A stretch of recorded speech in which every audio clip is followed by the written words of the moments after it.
Сайн байцгаана өрхөн үзэгчтэй та бүхэн Global Media дэлхийд дахны үйл явдлыг хүргэдэг 7 хоног тутмын хөтөлбөрийг үзэж байна. Намайг Гамбатын Басан Сүрэн гэдэг. Өнөөдөр бид дараах сэдвүүдийг онцолж байна. Трамп хятадд Лавров энэтхэгт хоёр албан ёсны альчилын дэлгэрэнгүй. Улсын Бомбай Орос улс шинэ төв алгацагч баллистик пуужинг амжилттай туршлаа. Орос улс Индонезид цөмийн эрчим хүч хөгжүүлэх төлөвлөгөө санал болгов. Ялалтын өдөр Москва болон бусад хотуудад хэрхэн тэмдэглэв? Ялалтын өдөр Монголд манай сурвалжлагаас хамгийн сонирхолтой сэтгэл хөдлөм мөчүүдийг. Увс аймаг ба бүгд найрамдах Алтай улс урт хугацааны хамтын ажиллагааны гэрээ байгууллаа. Монгол дрифт Улаанбаатарт Чингис хаан International Drift Battle 2026 боллоо.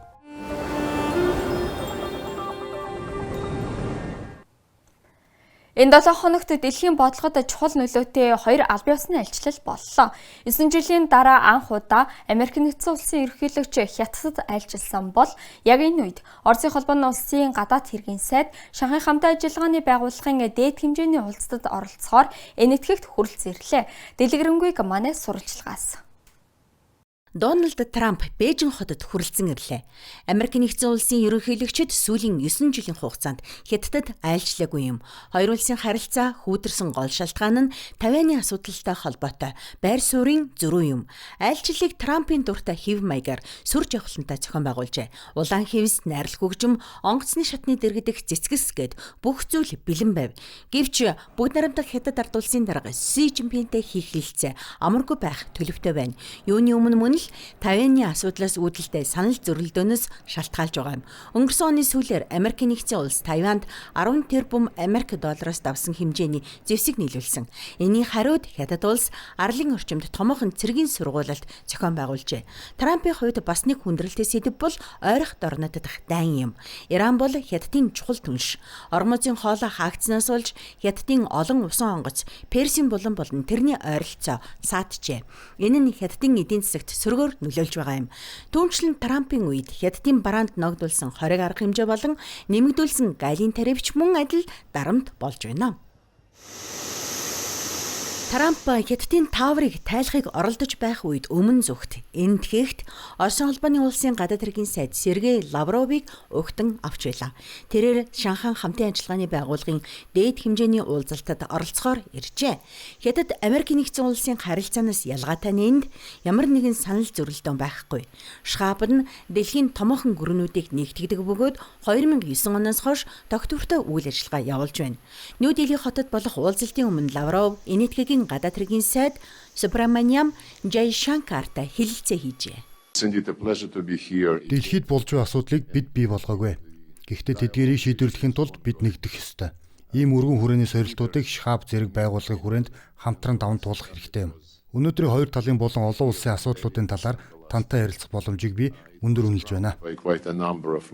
Энэтхэгт Шхабын гишүүн орнуудын гадаад хэргийн сайд нар олон жилийн хамтын ажиллагааны үр дүнг дүгнэж, цаашдын хамтын ажиллагааг улс төр аюулгүй байдал, эдийн засаг, санхүү болон хүмүүнлэгийн салбарт хэрхэн өргөжүүлэх талаар хэлэлцжээ. Сонирхуулахад Ираны гадаад хэргийн сайд Аббас Аракчи мөн хүрэлцэн ирсэн байна. Тэрээр дээд хэмжээний уулзалтад оролцож хэд хэдэн орны сайд нартай хоёр талын уулзалт зохион байгуулжээ. Сергей Тучков, профессор Марлма, Аист Глобал, Арабтлын агентлагийн материалаар бэлтгэлээ. Мягмар гарагт Орос улс өнөөдрийн байдлаар дэлхийн хамгийн хүчирхэг зэвсгийн нэгийг амжилттай туршлаа. Туршилт хэрхэн явагдсан? Нэг цохилтоор хэд хэдэн хотыг устгах чадвартай пуужин юунд хэрэгтэй вэ? Мөн Оросын цөмийн зэвсгийн нөөцөд өөр ямар зэвсэг байгааг одоо хүрхье. Набор верен. Внимание, расчет. Вот. Есть вот. Приказ введен. Энэ бол хүнд ангиллын төв алгасагч баллистик сармат пуужин хөөргөж байгаа бичлэгүүд юм. Өнгөрсөн мигмар барагт Оросын холбооны улсын стратегийн пуужингийн цэргийн командлагч Сергей Кракаев туршилт амжилттай болсон талаар Владимир Путинд илтгэжээ. Сарматын гол онцлог нь Тайваны хөвөн гулсаж нисдэг цэнэгт хушуу болон пуужингийн эсрэг хамгаалалтыг нэвтлэх системүүд юм.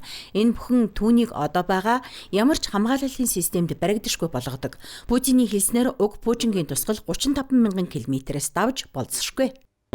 после выхода Америк нэгдсэн улс 2002 онд Путин эсрэг хамгаалалтын гэрээс гарсны дараа бид шинэ нөхцөл байдалд стратегийн аюулгүй байдлаа хангах, хүчний тэнцвэрийг хадгалах шаардлагатай болсон.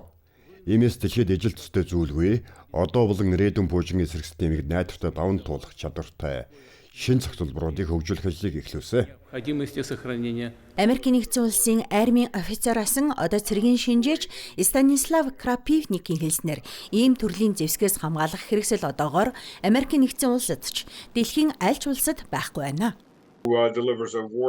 Энэ Путин хангалттай их хүчин чадалтай. Нэг томоохон хотыг буруустгах чадвартай. Жишээ нь Хирошима тайсан бөмбөг ойролцоогоор 20 килотон хүчин чадалтай байсан. Харийн дэрэгж байгаа цэнийг бол нэг цохилтоор Нью-Йорк хотыг буруустгах хэмжээнийх юм. Мууийн зохицуулбаруу дуран чиглэлд нисэж ойролцоогоор 35,000 км замыг туулж дэлхийг тойрон нөгөө талаас нь цохилдох боломжтой. Хэрв хэд хавийн хүннэстэг блоктой бол Америк нэгдсэн улсад үүнийг зогсоох ямар ч боломж байхгүй. Владимир Путин мэдэгдэхдээ Сармат нь Оросын цорын ганц цөмийн зэвсэг биш гэв. Байлдааны жижүүрт аль хэдийн авангард төв алгасагч цогцлбор, кинжал дунд тусгалын хитаваны Пужин мөн Орешник Пужингийн системүүд байна. Мөн бага урын цөмийн хөдөлгөөртөө 2 шин цогцлбор, усанд орох Посейдон дрон болон Бревестник дэлхийд амлсан далавчид Пужингийн туршилт эцсийн шатанда явж байна. Эдгээрийг цөмийн цэнэгт хушуугаар тоноглох боломжтой. Гэсэн хэдий ч Оросын холбооны улсын ерөнхийлөгч онцлохдоо энэ бүх зэвсэг нь довтлох бус. Харин Америкийн улс Путингийн эсрэг хамгаалалтын гэрээнээс гарсны дараах дэлхийн хүчний тэнцвэрийг хадгалахад чиглэгдсэн гэв. Сергей Тучков, профессор Марлма, Аист Глобал, Равтлын агентлагийн материалаар бэлтгэлээ. Желаю дальнейших успехов. Оросын төрийн өмчит Росатом корпорац зүүн өмнөд Азийн орнуудтай харилцаагаа өргөжүүлж байна. Тус компанийн тэргүүн Алексей Лихачев саяхан Индонезид альчиллаа. Альчлалын үр дүн дараагийн сурвалжлагаар хүргье. Орос улс Индонезид цөмийн эрчим хүчний хөтөлбөрийг үе шаттайгаар хөгжүүлэх төлөвлөгөө санал болголоо. Энд хөвөгч атомын цэглэгаан станцаас эхлээд өндөр хүчин чадалтай станц байгуулах хүртэлх шийдлүүд багтжээ. Энэ талаар Орос атомын тэргүүн Алексей Лихачев Жакарта хотод хийсэн альчлалын үеэр мэдэгдсэн юм. Тэрээр Индонезийн ерөнхийлөгч Прабова Субиянтотой уулзжээ. Индонезийн ерөнхийлөгч Субиянто дэлхийн цэврийн технологийн зах зээл дээр юу болж байгааг ихэхэн сонирхож байсан. Цөмийн эрчим хүчний хэрэгцээ өссөн нэмэгдэж байна. Урд нь цөмийн эрчим хүчтэй татгалзсан улс орнууд хүртэл үүнийг стратегийн алдаа байсан гэж үзэж эхэллээ. Дэлхийн эрчим хүч улс төрийн өнөөгийн нөхцөлд 100 хүртэл жилийн ашиглалтын хугацаатай өөрийн хүчирхэг эрчим хүчний их усвартай байх нь тусгаар тогтнолын нэг хэсэг. Зарим улс орн цөмийн технологи улс төржүүлж манайхан ба бусад гэсэн зарчмаар хуваалцдаг. Харин бид хамтран ажиллахыг хүссэн бүх талд нээлттэй ханддаг. Өнөөдөр Оросын холбооны улсад Орос атомын тэтгэлгээр Индонезийн 60 залуу үндөлбөргүй суралцж байна. Тэд бүгд цөмийн салбарт ажиллах юм. Алексей Лихачевийн хэлснээр компани ойрын хугацаанд энэхүү квотыг нэмэгдүүлэхэд бэлэн байгаагаа илэрхийлжээ. Сергей Тучков, профессор Марлма, Аист Глобал, Равтлын агентлагийн материалаар бэлтгэлээ. Өнгөрсөн 7 хоногийн гол үйл явдал бол мэдээж ялалтын өдөр байлаа. Дэлхийн олон хот улс оронд тэмдэглэсэн ч Орос улсад хамгийн өргөн хүрээтэй ёслол төгөлдөр болсон юм.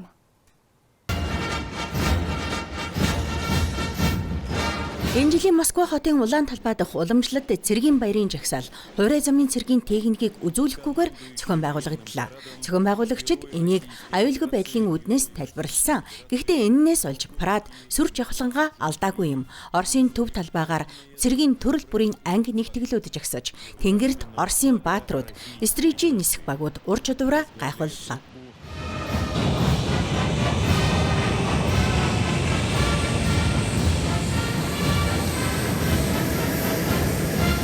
Сонирхолтой өнгөрсөн оны 5 дугаар сард Стрижи баг Монголд ирж байсан. Тэдний агаарын шоу Монголын нисэх хүчний 100 жилийн ойн баярын хөтөлбөрийн онцлог үзүүлбэр болж, буян тухай нисэх буудалд Улаанбаатар хотын мянган иргэн зочид цуглан үзэж байлаа. Ёслолын жагсаалын дараагаар Оросын хотуудын төв гудамжаар агуу эх орны дайнд оролцсон өвөг дээдсийн хөрөгийг барьсан олон зуун мянган хүн алхсан юм. Мөнхөд дурсагдах дайчид явган жагсаал 2010 оноос эхлэлтэй бөгөөд аль хэдийн Оросын хилээс даван дэлгэрчээ. Гэхдээ оролцогч болгон алхсангүй. Жишээлбэл Москвагийн зарим иргэн ялалтын баярт зориулан Эретро автомашиныг жагсаалж зохион байгуулсан байна. Харин оройн Оросын олон хотод баярын гэрлийн шоу болон ёслолын буудлага боллоо. Героических защитников Лужского рубежа. Сергей Тучков, Брюсер Марлма, Аист Глобал, Аравтлын агентлагийн материалаар бэлтгэлээ. Монгол улсын нийслэлд мөн авгаа дайны ялалтын 81 жилийн ойг өргөн тэмдэглэлээ. Гол үйл явдал нь мөнхөд дурсагдах дайчид олон улсын арга хэмжээ байв. Улаанбаатарын төв гудамжаар олон зуун иргэн зочид үг дээдсийнхээ хүргийг барин жагслаа. Энэ өдрийн хамгийн сэтгэл хөдлөм онцлог мөчүүдийг манай сурвалжлагаас үзээрэй.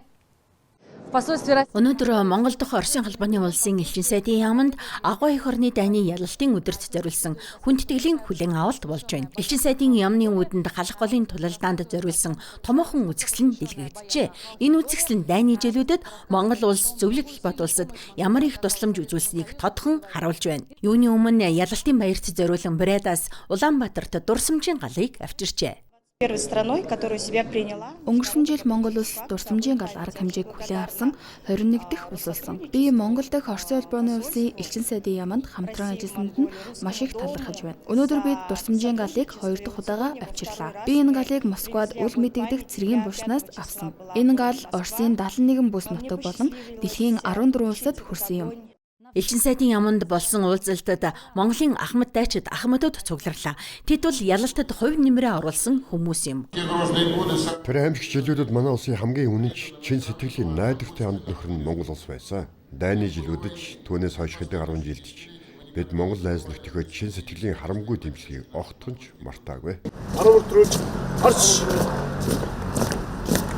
5 дугаар сарын 9-нд зайсан толгойд зөвлөлт Монголын дайчдын дурсгалын зохицолборын дэргэд хүндэтгэлийн цуглаан болдог. Намайг алтан цэцэг гэдгээ би тэгээд Эрдэнэтийн урхачин соёлын ордонд ажиллаж байсан. Тэгээд энэ ялалтын баярт бас биеэр оролцож энэ баярч жагсаж байсан.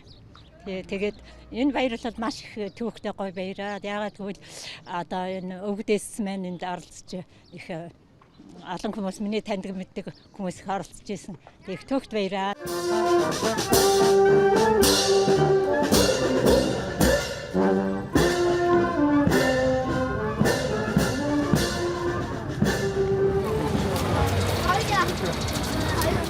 Мөнхөд дурсагдах дайчид явган жагсаал нөхөрсөх нэгдмэл цуваагаар Улаанбаатарын гудамжаар алхлаа.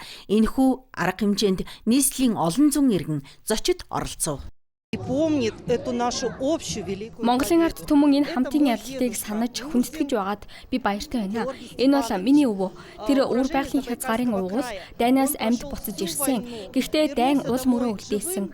Өвөө минь маш их өвддөг байсан.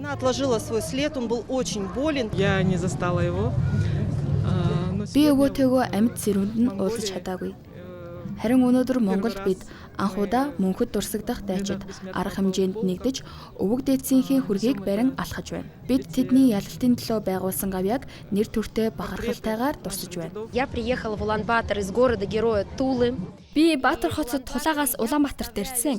Энд хилийн чанартай Орос багш туслыг төлөөлж орос хэл зааж байна. Өнөөдөр би өвөг дээдсийнхээ хүргийг мөнхөд дурсагдах дайчид арга хэмжээнд авч явж монголчуудтай хамт энэ агуу ялалтад баярлаж байгаадаа баяртай байна. Бид энд байгаадаа баяртай байна. Монголын оршин суугчид үүнд үргэлж маш сайхан ханддаг. Миний өвөөгийн элен цэмээ энэ нутгийн монгол хүн байсан. Тиймээс би түүний түүхэн энэ нутагт ирээд байна. Праздник прошел замечательно. Баяр ёстой сайхан гайхалтай боллоо. Монголын ард түмэнтэй ийхүү нэгдэж байгаа нь хамгийн чухал. Үнэхээр сайхан санагдаж байна. Знаем, что Монголия помогала. Монгол улс Оросд тусалж байсныг бид мэднэ. Мөн Оросч тухайн үед Монголд тусалж байсан. Энэ үнэхээр сайхан зөв зүйл. Хүн бүхэнд их тайван найрамдал хүсье. Дайн бүү болоосай.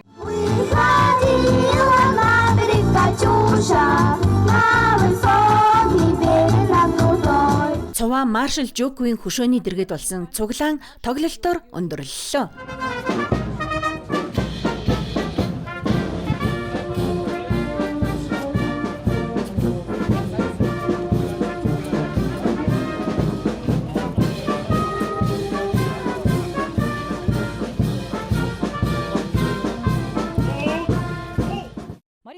Мария Латышева, Евгений Павлов, Аист Глобал. Саяхан Увс аймгийн засаг дарга Эрдэнэ 2-ын Насан Бат Оросын холбооны улсын бүгд найрамдах Алтайн улсад ажлын альчлал хийлээ. Үр дүнгийн талаар одоо танилцуулъя. Увс аймаг болон Оросын холбооны улсын бүгд найрамдах Алтай улс нь хэлийн хоёр талд оршдогч газар зүйн хувьд ойр бүс нутаг юм. Талуудаа саяхан урт хугацааны хамтын ажиллагааны гэрээ байгууллаа. Уг гэрээ нь худалдаа, эдийн засаг, аялал жуулчлал, соёл боловсрол, байгаль хамгааллын салбарыг хамарч байна. Талууд тодорхой ажлуудыг хэрэгжүүлэх зорилгоор ажлын хэсгүүд байгуулахаар хэдийн ажилдаа орчээ. Бүгд найрамдах Алтай улсын засгийн газрын тэргүүн Александр Прокопьев уулзалтын үеэр гаргасан шийдвэрүүд нь цаг хугацааны шалгуурыг давсан Орос Монголын найрамдлыг улам бэхжүүлнэ гэдэгт итгэлтэй байгаагаа илэрхийлсэн байна. Увс аймгийн засаг дарга Эрдэнэ 2-ын Насан Бат аль жилийнхаа хүрээнд Авгай эх орны дайны ялалтын 81 жилийн ойд зориулсан хүндтгэлийн арга хэмжээнд оролцжээ. Тэрээр Горно Алтайск хотын иргэд болон бүгд найрамдах улсын удирдлагуудтай хамт алдрын хөшөөнд цэцэг өргөж амиргдсан дайчдын дурсгалыг 1 минутын зогсолтоор хүндтгэсэн байна. Ноён Насан Бат хэлсэн үгэндээ 20 дугаар зууны эмгэнэлт бөгөөд баатарлаг түүхэн үйл явдлуудын дурсамжийг хадгалан үлдэхийн чухлыг онцолжээ. Мөн бүгд найрамдах Алтай улсын удирдлага ард иргэдэд халуун дотноор хүлээн авсанд талархал илэрхийлж, бүс нутаг хоорондын хамтын ажиллагааг цаашид улам хөгжүүлэхэд бэлэн байгаагаа мэдгдсэн байна. Улаанбаатар хотод Монголын автоспортын томоохон үйл явдлуудын нэг болох Чингис хаан International Drift Battle 2026 боллоо. Манай сурвалжлагч Мария Латышева жинхэнэ сэтгүүлчийн ёсоор бүгдийг өөр дээрээ туршиж үзсэн юм. Түүний сэтгэгдэл, тамирчдын байр суурь, мөн моторын дуу, шатсан эрзэний утаа бүгдийг талбай дээрээс бэлтгэсэн сурвалжлагаас хүргэнэ.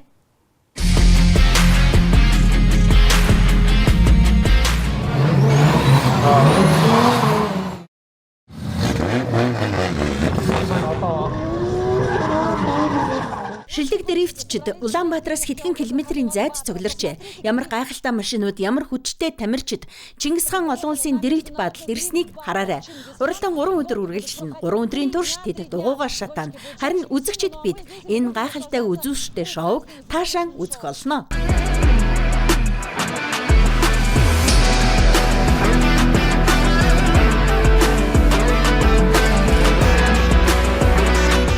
Энэхүү олон улсын тэмцээн янз бүрийн орны дрифтчдийг татдаг. Энэ нь уг тэмцээнийг Mongolian Drift Series-ийн гол үе шатуудын нэг болгодог юм. Харин энэ тэмцээнийг олон жилийн турш зохион байгуулж байна. Тэр бол энэхүү уралдааны санаачлагч жинхэнэ сүнсэн юм. Монголын мэргэжлийн спортод төвшөнөд нэгдээд иргэдэж өнөөдөр болохоор Чингис хаан дрифт Монголд дрифтийн үүсч өгсөн 20 жилээ болж байгаа. Тэгээд та бүхнийг бас хүрэлцээрсэн маш их баяртай байна. Нийт 6 орны тамирчид нийт 10 гаруй тамирчин Монголд ирсэн байгаа.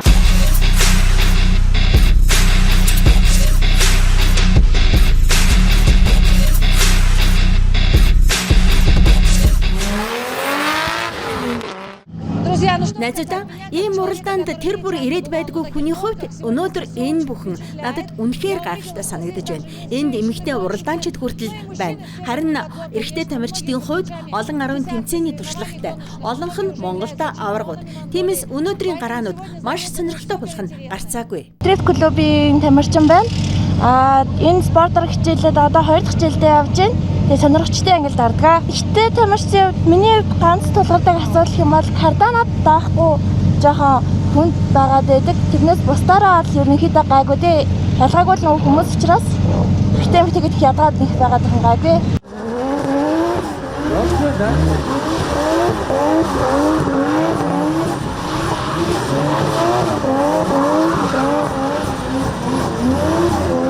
Дрифт спортоор хичээлээд 2 дахь жилдээ болж байна. 3 дахь жилдээ болж байна. Нодлон 1 жил өнжөөд энэ жилээс тэмцээн уралдаанд эргээд орсондоо маш их баяртай. Ер нь тамирчдын машин ур чадвар, скил бүх юм сайжирсан байна. Тэгээ бос оролцож байгаа бүх тамирчидаа нийтэд амжилт хүсье да.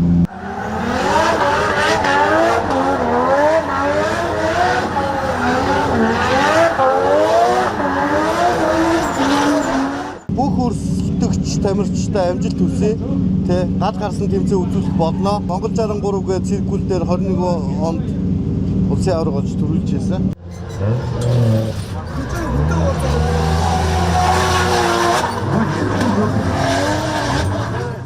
спортод ороод одоо 3 жил болж байна. За тэгээд ерөнхийдөө туршлагатай хүмүүс аягүй их байдаг. Бидний 3 жил болсон ч гэсэн за бараг шивдээ ордог доо. За тэгээд энэхүү спортоор аягүй гоё адреналин ялгаруулдаг. Үнэхээр гоё. За тэгээд бусад өсөлтөгчтэй амжилт хүсье гэж хэлээ да.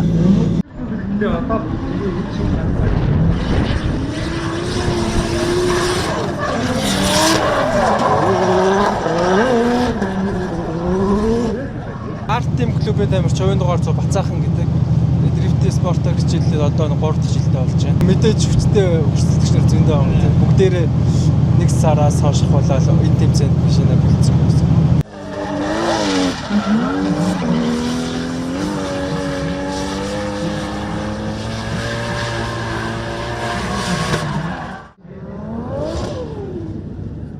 Чингис хаан International Drift Battle тэмцээн нийслэлийн ойролцоох тусгай зориулалтын уралдааны талбай дээр болдог. Өнөөдрийн арга хэмжээ маань 2026 оны дрифтийн нээлтийн үйл ажиллагаа маань болж байна. За тэгээ 20 жилийн ойд заруулаад үзэгч үнэгүй гэдгээр онцлогтой. 20 жил болоод тэндээ зориулаад холбоо маань анх удаа юм том зохион байгуулалтанд ороод гадны 5 улсын тамирчин ирээд оролцож байна. Тэгээд сэтгэл хөдлөлтөй сайхан болж байна. Тэгээ маргааш нөгөөдөө цаг агаар сайхан болох маш их хүн ирэх баха. Залуусаа би яг одоо мэрэгжлийн уралдаанчтай хамт талбайгаар явж үзэн удаан үргэлжлэхгүй бид дугуйгаа халаах юм.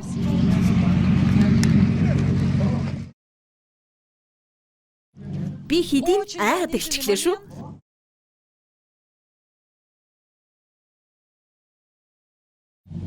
Это безопасно. Хараарай найзуудаа надад бүр хамгаалтын бүс чалга шидэгдчихвээ гэхээс айж юм.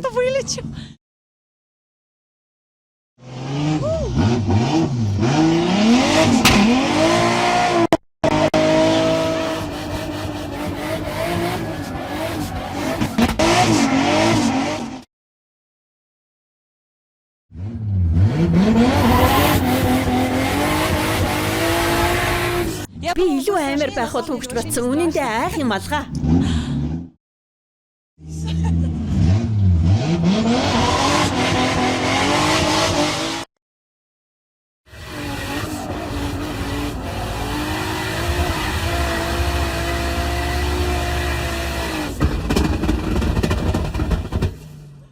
За, хоёроо одоо тэгээ нөгөө хамаг суугаа гаргая.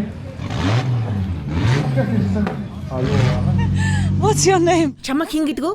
My name is Огонбаяр. Огонбаяр намайг тараасаар давхиуллаа. Би шидэгччих байх гэж бодож байсан. Салон дотор шатсан дугуйны үнэр мэдрэгдэж байлаа. Энэ бол үгээр хэлхийн аргагүй мэдрэмж. Бүх бие минь салганаж байна. Надтай хамт мэрэгжлийн уралдаанч явлаа. Миний бодлоор тэр авраг байх. Ягаад гэвэл тараасыг үнэхээр итгэлтэй барьж байлаа. Би өмнө нь ийм зүйл хизээж мэдэрч байгаагүй. Баярлалаа, баяртай. Монголд нэг улирлын турш экстрим спортын хэд хэдэн наадам болдог. Энд дрифт шоу, уралдаанууд, автопрад мөн автомашины үзэсгэлэн багтана. Энд дрифтийн соёл идэвхтэй хөгжиж, олон улсын тэмцээн тэр дундаа Оросын нисгчдийн оролцоотой уралдаанууд зохион байгуулагддаг байна. Мария Латышева, Евгений Павлов, Iced Global.